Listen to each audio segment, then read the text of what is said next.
பாபா ஓர் கருணாலயம், பாதம்தான் கமலாலயம்.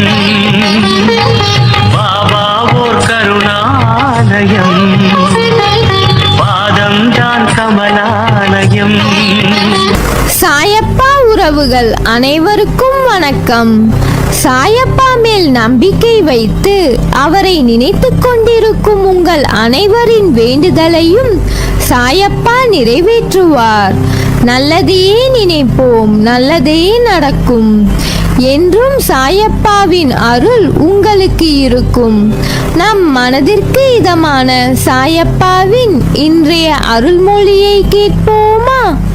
அன்பு குழந்தையே, இன்று என் மேல் கோபம் கொண்டாய். எத்தனை நாளாய் கேட்டுக்கொண்டிருக்கிறேன், ஏன் இன்னும் எனக்கு நிறைவேற்றி தரவில்லை என்று. ஒன்றை நன்றாக புரிந்து கொள். நீ நினைத்தது நடக்கவில்லை என்றால் கவலைப்படாதே. அது நடக்காமல் போனதற்கு காரணம் அதைவிட நல்ல விஷயம் நடக்கப் போகிறது என்று அர்த்தம். தேவையில்லாத விஷயங்களை எண்ணாதே. கேட்டது கிடைக்கவில்லையே, நினைத்தது நடக்கவில்லையே என்று கவலைப்படாதே. நீ கேட்டதை விட சிறப்பான ஒன்று உனக்கு கிடைக்கும். நீ ஆசைப்பட்ட மாதிரி நல்ல வேலை, திருமணம், அழகான குழந்தை, நல்ல வசதி வாய்ப்புடன் கூடிய வாழ்க்கையை பெறுவாய். அதனால் இனி கவலை இல்லாமல் சந்தோஷமாக உன் வேலையை பார். உனக்கான நேரம் வந்ததும் நீ கேட்டது உன் கையில் வந்து சேரும். நான் இருக்கிறேன். இது என்னுடைய சத்திய வாக்கு.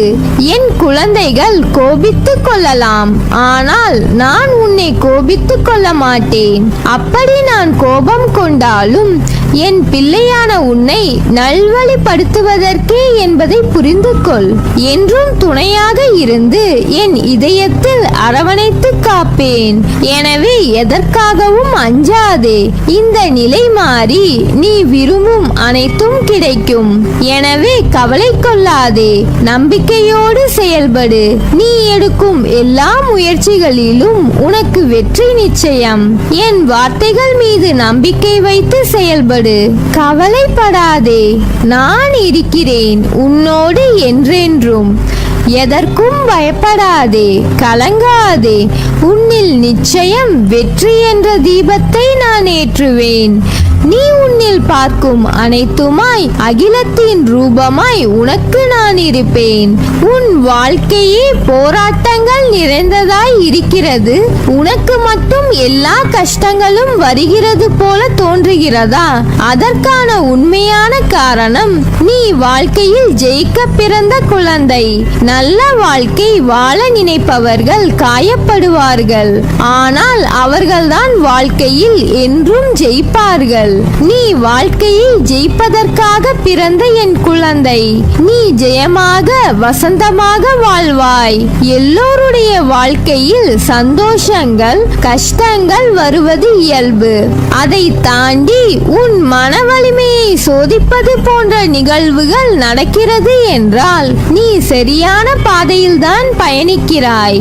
நீ வெற்றி கோட்டை நோக்கி சென்று கொண்டிருக்கிறாய். என் வார்த்தைகளும் என் உதியும் உனக்கான எல்லா வழியையும் போக்கும்.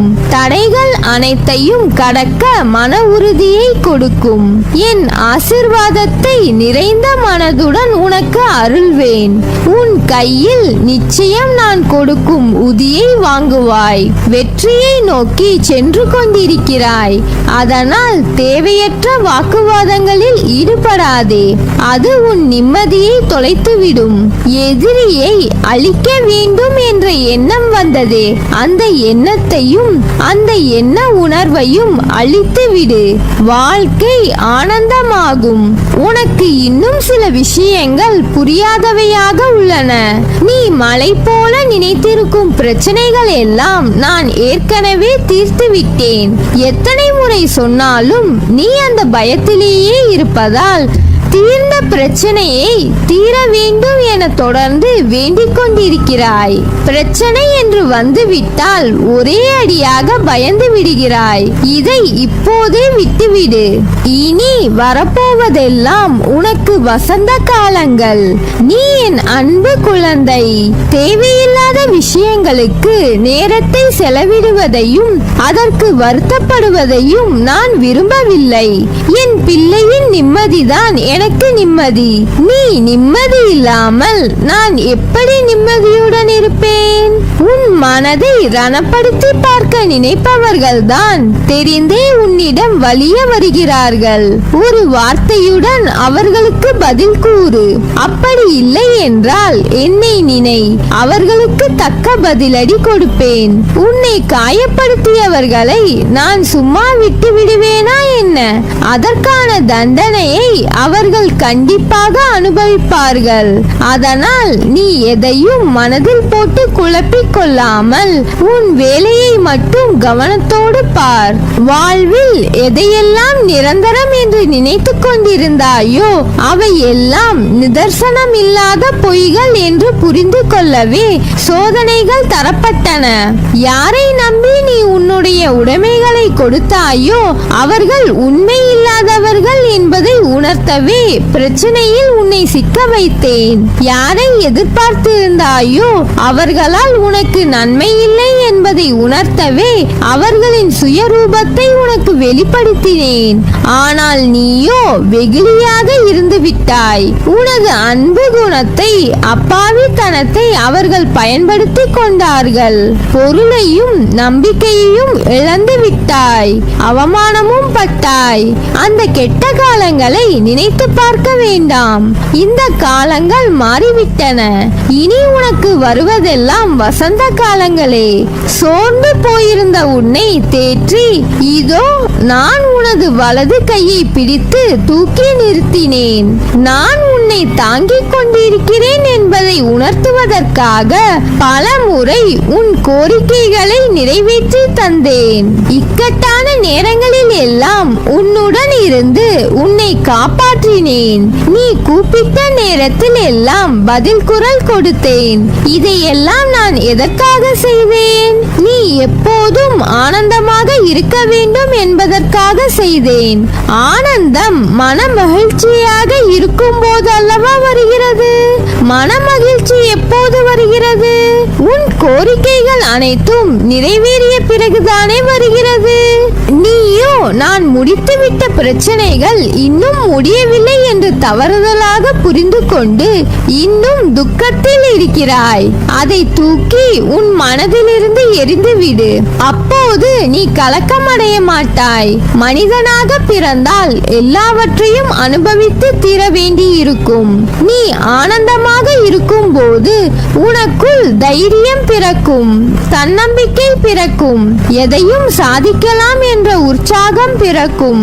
உன் வேண்டுதல்கள் எல்லாம் பலிக்கும். உனக்கு எல்லா சூழ்நிலையிலும் நான் துணை நிற்பேன். கவலை கொள்ளாதே. இந்நிலை கூடிய விரைவில் மாறும். நான் இருக்கிறேன் நிழலாக உனக்காக. நீ செல்லும் இடமெல்லாம் உனக்கு எல்லா சூழ்நிலையிலும் நான் துணை நிற்பேன். கவலை வேண்டாம். எல்லாம் முடிவுறும். நம்பிக்கையோடு செயல்படு. மன அமைதி இழந்து நிற்கும் உன் வாழ்க்கை கூடிய விரைவில் மாறும். நீ எதிர்பார்த்த நிம்மதியான மகிழ்ச்சியான வாழ்க்கையை பெறுவாய். என் வார்த்தைகள் மீது நம்பிக்கை வைத்து செயல்படு. உன் அம்மாவாக அப்பாவாக என்றும் துணை இருப்பேன். நல்லதே நடக்கும். நீ என் பரிபூர்ண அருளும் ஆசீர்வாதமும் அன்பும் பெற்ற என் செல்ல பிள்ளை.